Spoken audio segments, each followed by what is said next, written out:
Good evening and welcome to the regular City Council meeting for the City of St. Peter. It is Monday, November 27th, 2023. We are now called to order. Would all please rise for the pledge? I pledge allegiance to the flag of the United States of America and to the republic for which it stands, one nation, under God, indivisible, with liberty and justice for all.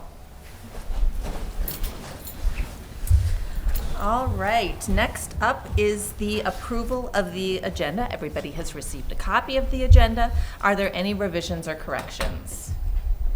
Hearing none, is there a motion to approve the agenda as distributed? So moved. Second. All those in favor of approval, say aye. Aye. Any opposed? The agenda is approved. Next up, approval of the minutes. The minutes of the November 13th meeting are printed on pages 5 through 9 of the packet. Are there any revisions or corrections to the minutes? Hearing none, is there a motion to approve the minutes as distributed? So moved. Second. All those in favor of approval say aye. Aye. Any opposed? The minutes are approved. Tonight, we will move on. We have two public hearings. The first is a hearing on the assessment of unpaid utility charges. We will open that hearing at 7:01 p.m. As provided in state statute, a public hearing has been scheduled at this time to consider public comments related to the proposed assessment of unpaid utility charges. Notice of the hearing has been duly published in the St. Peter Herald, and the affected property owners have been notified. Action to consider the assessment is scheduled under unfinished business. And Sally is here to talk about this topic. Mayor Noel and City Council, as you have said, we're here for a public hearing on the assessment of delinquent utility accounts as of May 31st, 2023. The memo begins on page 31 and ends on page 32. The finance staff has prepared and sent letters to the property owners, and there were notices published in the St. Peter Herald on November 16th and the 23rd. Total amount past due as of May 31st, 2023 is $5,626.47, of which $2,241.07 is accessible to property owners. This is $914.64 lower than the November meeting when we called to have them made, as customers have come in after they've received letters to pay off their balances. Non-accessible is electricity for tenants and balances below $10, bankruptcies or death. And this balance is $385.40. This is the same amount as the November 13th meeting. That is all I have for the unpaid utilities. All right, thank you, Sally. Now, we do have time for public comment. Is there any member of the public who would like to address the council at this time? Hearing none, we will close the public hearing at 7:03. And we will go into our next public hearing, also to open at 7:03. And this is a hearing on the assessment of unpaid miscellaneous charges. Sally. Mayor Noel and City Council. At the November 13th meeting, the City Council approved the public hearing to be held tonight for the assessment of miscellaneous projects and charges. The memo is on page 36. Again, finance staff prepared and sent letters to property owners and published notices in the St. Peter Herald on November 16th and the 23rd. These assessments were for non-right-of-way work done for sidewalks, private sewer lines, driveway aprons, and all have signed waivers for the work completed. These charges are in addition to curb, gutter, sidewalk, road reconstruction, and utility improvements on Park Row. Those assessments were approved on the April 10th meeting.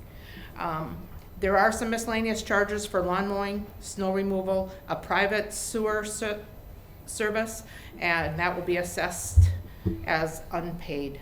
Total amount for non-right-of-way waivers signed for sewer lines is $147,992.55. Lawn mowing, snow removal, private sewer line is $5,469.33 for a total of $153,646.88. There has been one property owner that has paid both their right-of-way work and their assessment of little over 13,000 this morning. So total amount to be assessed will be $136,679.21. Thank you, Sally. Once again, we have time for public comment. Is there a member of public who'd like to address the council on this matter at this time? Hearing none, that will conclude this public hearing. It's 7:05 p.m. And as a reminder, we will take action under unfinished business later in the meeting. Moving on, we do have time on our agenda for visitors' comments. We have time for visitors who'd like to address the council on any agenda item. Is there anyone in the audience who'd like to address the council? Hi. This is on an item that's on the agenda tonight? Oh, I'm sorry, no, I missed that, that was the first. Oh, that's And that'll come okay. next. Then you're up next. Yeah. If there's no member who'd like to address the council on an agenda item, we have time for general visitor comments. And so you didn't sit down too long. We could have just had you stay there. I just forgot what order they were in, No worries, so. thank you. We just need your name and your address for the record, and you'll have 5 minutes. If it looks like you're gonna go long, I'll give you a wave at about minute number 4. But Okay, yeah. Thank you for listening to me. My name is Mimi Gersbauer, and I live at 1002 South 5th Street. So thank you for listening to my concerns today. On Saturday, November 18th, my 16-year-old son invited some other teens over to enjoy the fire pit on our patio. The party had to move indoors because of the strong smell of cannabis smoke in our yard that lingered for at least an hour afterwards. The Gustavus students living next to us had a party. Their parties are outdoors, normally not a problem. This was the first time in 5 years of parties that I have noticed the cannabis odors. My husband and I had a brief conversation and realized that the students were probably not doing anything illegal.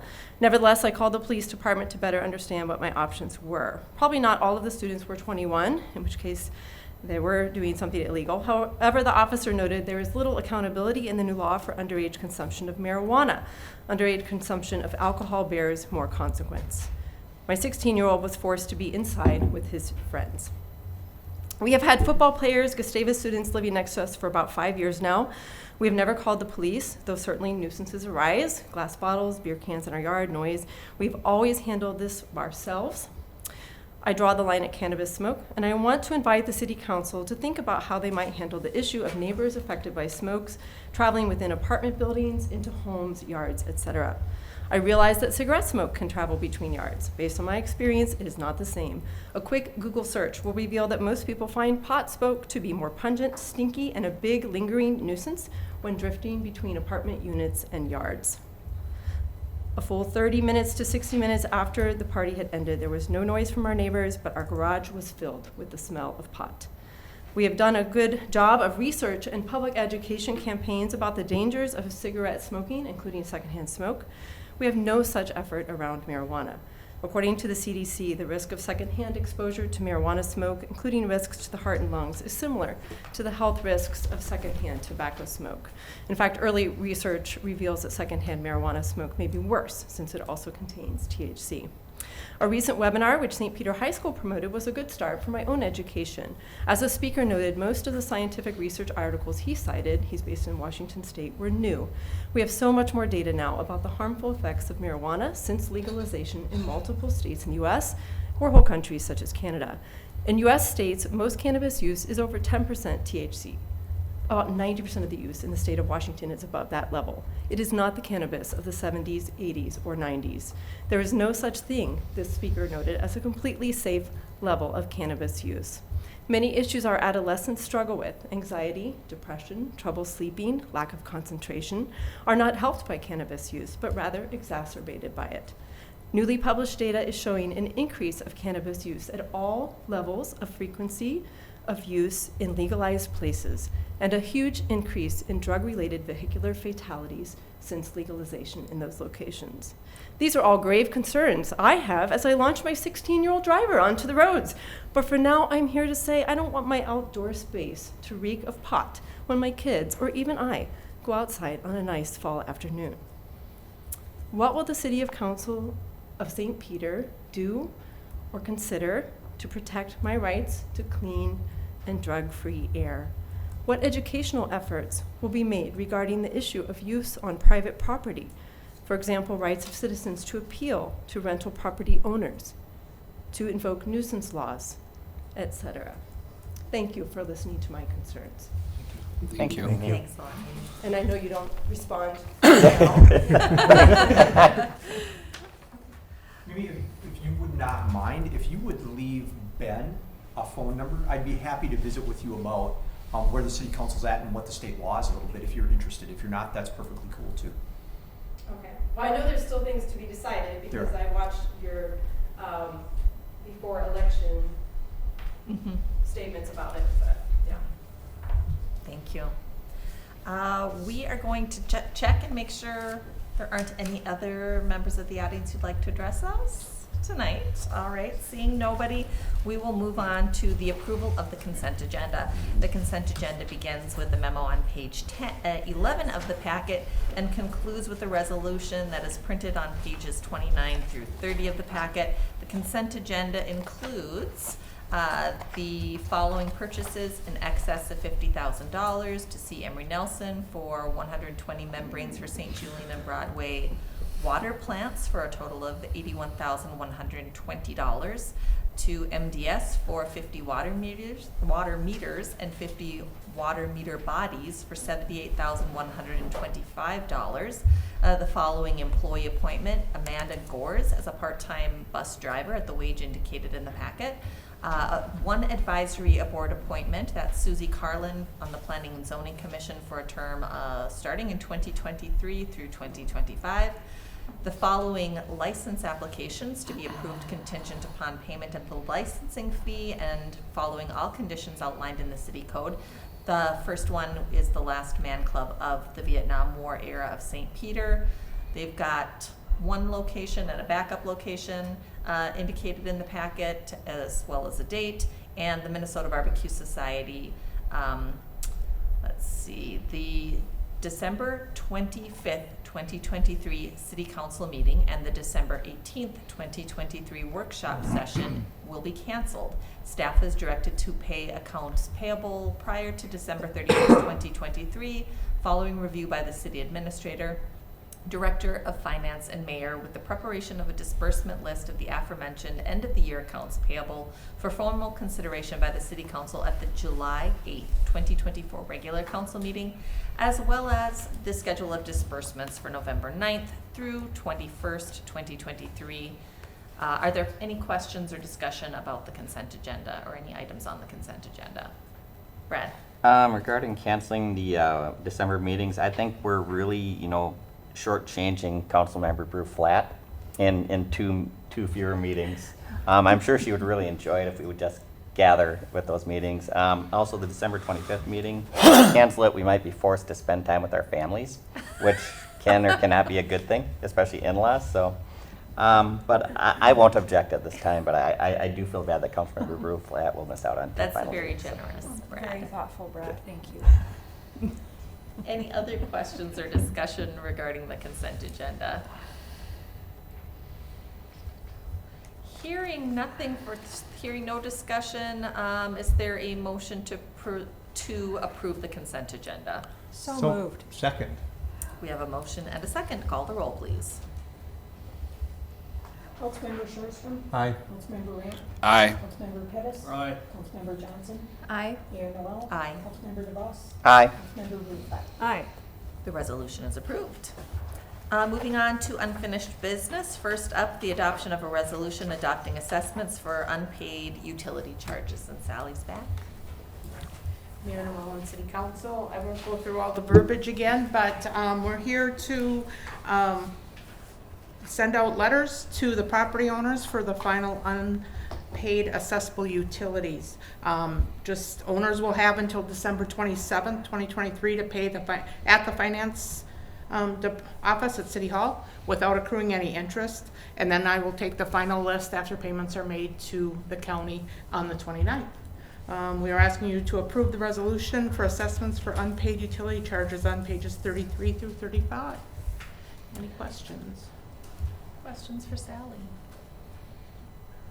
All right, hearing no questions, the resolution adopting assessment for unpaid charges for municipal utilities and writing off bad debt utility charges is on page 33 through 35 of the packet. Is there a motion to approve? So moved. Second. We have a motion and a second. Call the roll, please. Councilmember Ram. Aye. Councilmember Pettis. Aye. Councilmember Johnson. Aye. Mayor Noel. Aye. Councilmember DeVos. Aye. Councilmember Bruflat. Aye. Councilmember Sharpstown. Aye. The resolution is approved. Next up is adoption of a resolution assessing unpaid miscellaneous charges. Again, Mayor and City Council, we are here to do the non-right-of-way waivers that have been signed by the property owners and a few miscellaneous charges, as we discussed earlier at the public hearing. Again, final letters are being sent to property owners for the cost of the miscellaneous charges, and also we're including the amount that was sent to them on April 10th for their road reconstruction of Park Row. So there's a total amount to be put on there. And then again, property owners do have till December 27th to pay at the finance office with no interest charges. After that, again, on the 29th of December, I will take the final list to the county to be assessed. We're asking you to approve the resolution for assessment of unpaid miscellaneous charges, which is on page 38 to 40 of the packet. Any questions for Sally? Hearing none, we will consider a resolution adopting assessment of unpaid miscellaneous charges. Is there a motion to approve? So moved. Second. We have a motion and a second. Call the roll, please. Councilmember Pettis. Aye. Councilmember Johnson. Aye. Mayor Noel. Aye. Councilmember DeVos. Aye. Councilmember Bruflat. Aye. Councilmember Sharpstown. Aye. Councilmember Ram. Aye. The resolution is approved. Thanks, Sally. Thank you. Thanks, Sally. Next up, moving on to new business. Our first item of new business is the adoption of a resolution authorizing receipt of bids for 2024 Pine Street Improvements Project. And here is Jeff to talk to us about that. Good evening, Mayor, Honorable Mayor, and City Council members. The City of St. Peter is pursuing the improvements of Pine Street between South Minnesota Avenue and South Washington Avenue. The portion of the project, Todd's got a big, nice picture up there on the screen. We'll get to that here in a second. Portion of the project is costs are being assessed. So improvement hearing was held in August of this past year, or this past August, a few months ago. And after that hearing, the City Council decided to move ahead with the proposed improvements. So plans and specifications have been prepared for the project. Those are available.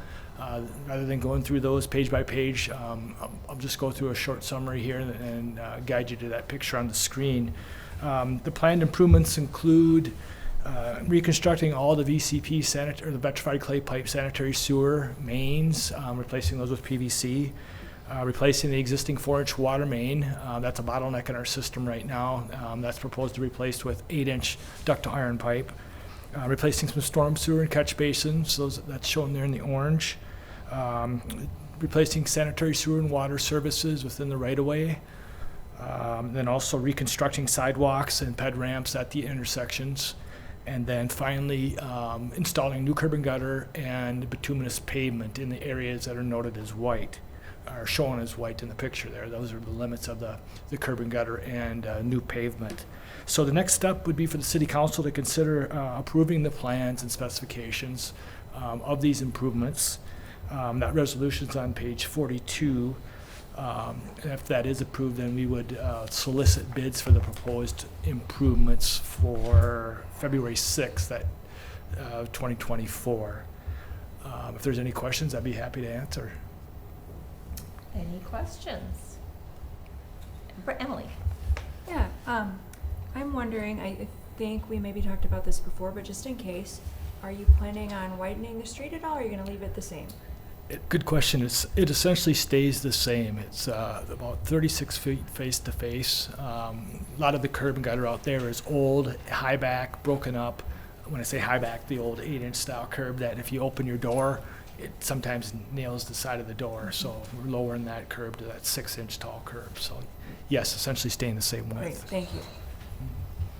Carrie? So the plans and specifications that we're essentially approving tonight so that we can go out for bids are with you at the table.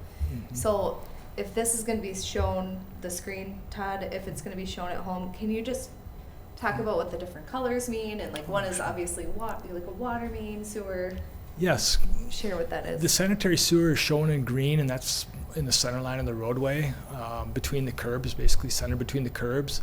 That shown in blue is the proposed water main. You can see some hydrants there. And then also services are shown in blue and green, those lines that run to the properties. So those would be new. And then the storm sewer is shown in orange. So there's some main work in the roadway, which is that line that Todd has the cursor on. And there's some catch basins and manholes also that are proposed to be replaced. You can't really see the curb and gutter well, but it's that dark black line along the edges of the roadway, and the white is the portion of the roadway that would be replaced with new bituminous pavement. So the roadway would be ripped up, and then new pavement installed within those limits. Sidewalk is also shown there, and driveways, aprons, that sort of thing. Driveway apron work, most of the driveway aprons are proposed to be replaced. Some of those that are in good shape, there's no sense of going all the way back to the right-of-way line if there's no need to, and only replacing a portion of them. So other than that, hopefully that clarifies it. Thank you. There's also curb ramps and everything, ADA accessible ramps, correct, Jeff? Yes, correct. Those are at all intersections, proposing to replace those with ADA compliant ramps, because right now there's some of them out there that are not ADA compliant. If I can add to that, we're getting to be on less than a couple of dozen ped ramps within the whole community that are not ADA compliant. This gets us a lot closer. We're kind of getting down to the very end of those. Any additional questions or discussion? Hearing nothing, the resolution approving plans and specifications and ordering advertisement for bids for the 2024 Pine Street Improvement Project is on page 42 of the packet. Is there a motion to approve? So moved. Second. We have a motion and a second. Call the roll, please. Councilmember Johnson, Aye. Mayor Noel, Aye. Councilmember DeVos, Aye. Councilmember Rutherford, Aye. Councilmember Sherrod, Aye. Councilmember Ramp, Aye. Councilmember Pettis. Aye. The resolution is approved. Next up is the adoption of a resolution, thanks Jeff, adoption of a resolution approving participation in One Watershed, One Plan project. Mayor members, I have this one this evening. This is really the next phase of a number of cooperative efforts that have been going on in review of the larger watershed within the Mankato-St. Peter area. A number of counties and cities and others have participated in this, including Minnesota State Mankato. And the goal is to utilize the statute that is in place that allows for a larger watershed to have one planning effort going forward. What we're really asking you to do is to continue a partnership that's been established, again, in this next phase, which is being called One Watershed, One Plan. The effort here is really to align local water planning efforts, acknowledge and build off existing local governmental unit structures as we cooperate together, incorporate the data that's been collected and will be collected on a more regional full watershed approach, solicit input from experts in the community and others about how to handle the watershed and the challenges that we have within this watershed, and to really serve as that comprehensive plan for water management and watershed management throughout our sub-region here. The resolutions including your packet, I would like to mention that we have committed resources to these cooperative efforts in the past. In this instance, the grant is going to be administered through Nicollet County as the fiscal agent for this effort. I would want to mention here too, what's located on page 45 within your packet is this map of the state of Minnesota, but then you'll see a zoom in, and so this little blue area, well, I shouldn't say little, it's thousands of acres, is included here, and this is that light blue area is the One Watershed, One Plan area that's going to be included. And so I hope that provides a pretty good description of where things are located and how this watershed is being reviewed. The resolution is included on page 46 if you would like to participate. Questions for Todd? Hearing no questions, the resolution in support of a Minnesota River Mankato watershed, one plan project is on page 46 of the packet. Is there a motion to approve? So moved. Second. We have a motion and a second. Call the roll, please. Mayor Noel. Aye. Councilmember DeBoss. Aye. Councilmember Bruflat. Aye. Councilmember Sherstrom. Aye. Councilmember Ray. Aye. Councilmember Pettis.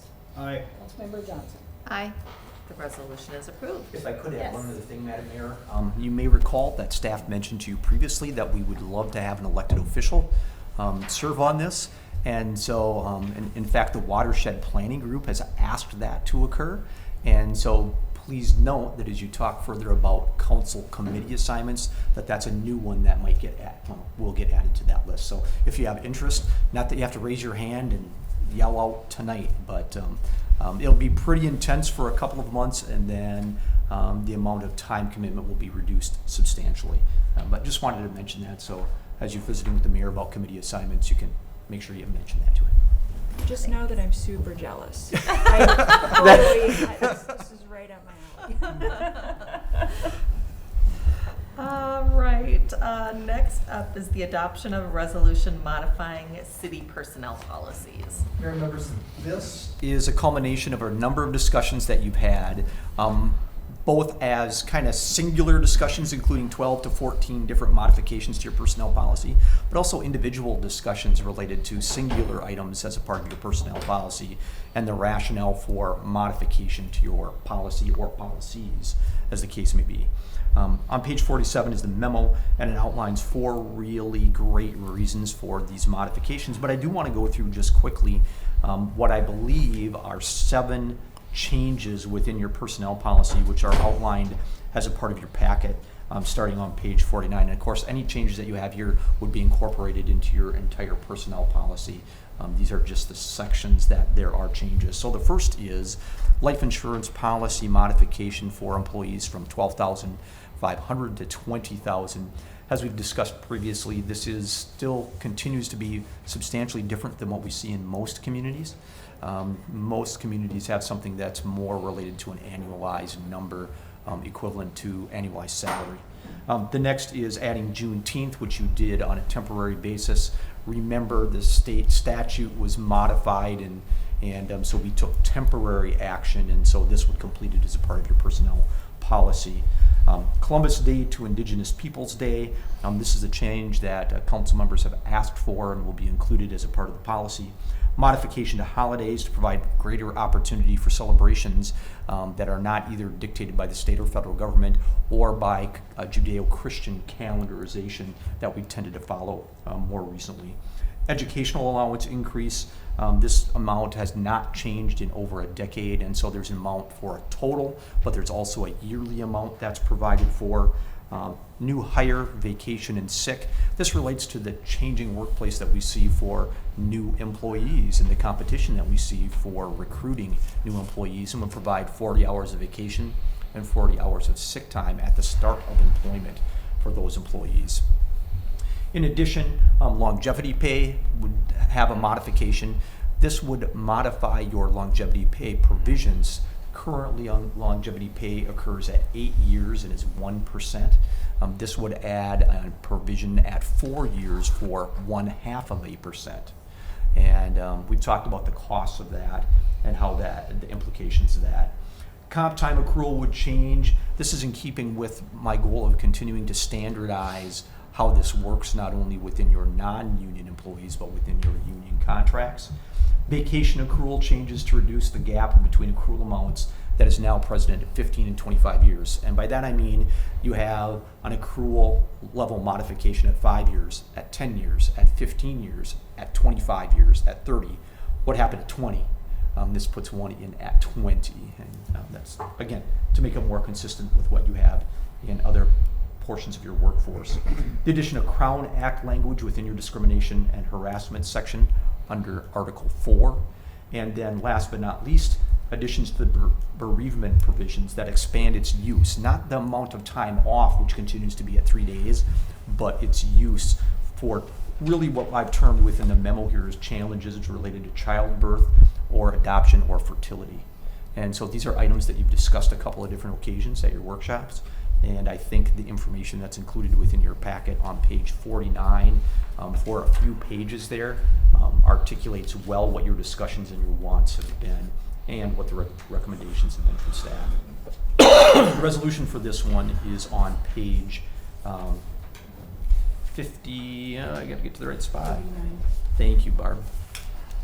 Again, I'm happy to answer any questions that you might have and provide the best answer that I can. Questions for Todd? As Todd mentioned, we've had multiple conversations about this, and so thanks for the good conversation and the work of staff in pulling this all together. These would be effective on January 1st, with the exception of one, which is the ESST language, which is required under state law. We had quite a long discussion about how that works and how that integrates with your current policy, and I'm happy to discuss that more if you want, but it's specified within this that it starts in the last week of December. The reason for that is that it matches up your payroll cycle as you move into the new year. Any questions for Todd? Hearing no questions, the resolution modifying City of St. Peter personnel policies is available on pages 49 through 57 of the packet. Is there a motion to approve? So moved. Second. We have a motion and a second. Call the roll, please. Councilmember DeVos. Aye. Councilmember Bruflat. Aye. Councilmember Sharpston. Aye. Councilmember Ramp. Aye. Councilmember Pettis. Aye. Councilmember Johnson. Aye. Mayor Noel. Aye. The resolution is approved. Finally, is adoption of a resolution accepting St. Peter Pickleball Association donation. Mayor, members, this starts on page 58, and under your policies requires some action on your part. This is for approximately $25,909. I do want to mention approximately, and I'll explain why the approximation, but we've articulated it to the penny as a part of this donation. This is the association who really has been the primary user group of the pickleball courts at Veterans Field and has made other donations in an effort to improve the infrastructure there. They're looking to provide for a shade structure that would include not only the structure but the other construction materials, including the cement that would put this structure in place. They're planning to donate an amount of about $24,500 at the time that things move forward. But then at the time of the construction, they're going to donate approximately an additional $1,400 or $1,500, depending on the final cost of the materials and the amount of cement and all those kind of things. So this would really put that structure in place. Your share of this is, your in-kind support of this is the labor to make this happen. And so that's the partnership that you've had in the past with the Pickleball Association. They have done some pretty cool things down there, and so whether you're a pickleballer or not, it's worthwhile to stop by, maybe when it's a little bit warmer, and visit some of the infrastructure improvements that they've provided for in cooperation with you and the staff. Be happy to answer any questions that you might have, but the resolution is included on page 59. Questions for Todd? Hearing no questions, the resolution accepting the St. Peter Pickleball Association donation is on page 59 of the packet. Is there a motion to approve? So moved. Second. We have a motion and a second. Call the roll, please. Councilmember Bruflat. Aye. Councilmember Sharpston. Aye. Councilmember Ramp. Aye. Councilmember Pettis. Aye. Councilmember Johnson. Aye. Mayor Noel. Aye. Councilmember DeVos. Aye. The resolution is approved. We will now move on to reports, and first up, report from the mayor, and I brought a written report even, so I'm very prepared tonight. I just wanted to provide a brief report on my recent attendance at the annual Friends of the Library meeting, which included a panel of local authors, including our very own Barbara Luker. I would just like to take the time to encourage residents to use our local St. Peter Library. We have so much to offer through the library. If you're looking to find a quiet place to study, if you want to check out a bestseller, if you like ebooks, we have access to that as well. It's a hub of knowledge and learning in our community that is second to none, I would say. As we enter the new year, I encourage everybody to make their resolution this year to visit the library more often, or maybe even visit it for the first time if you haven't been there. We've got a great variety of books, of programming, or just simply come and enjoy the beautiful, welcoming space that our library provides. It's a cornerstone in our community, one of my very favorite places to bring people when they come to visit St. Peter. And your active participation in our library is what makes it a success. So I just want to close by saying thanks to the Friends of the Library for their good work. Thanks to our staff for all they do to make our community a thriving and enriching place to live. Our library is truly an asset in St. Peter, so I wish everybody Happy New Year, and go to your library. Check out some books or find something that speaks to you. There's something for everybody, I would say, at the St. Peter Library. So that's my report tonight. We will move on. Yeah. Emily, do you have something to add as do. our liaison to the library So yes, board? I'm on the library board. I just want to give a shout out to something I learned about not too long ago called the Mango subscription. And it's a free with your library card service to learn new languages. And there are tons of languages available. It's something similar to a Duolingo, is what Brenda McHugh, our library supervisor, explained at one of our last meetings. So if you are wanting to learn a new language, you can do that for free with a library card. How cool is that? Just wanted to share that because it's really something neat. That's really cool. There is a lot that our library has to offer, so, and I didn't know about that one. I didn't until recently. It's really cool. All right, reports from other council members. Hearing none, we will move on to the city administrator. Madam Mayor, I don't have any other than the request for closed sessions that's in front of you and the council on page 60. All right, we do have a resolution on page 60 of the packet.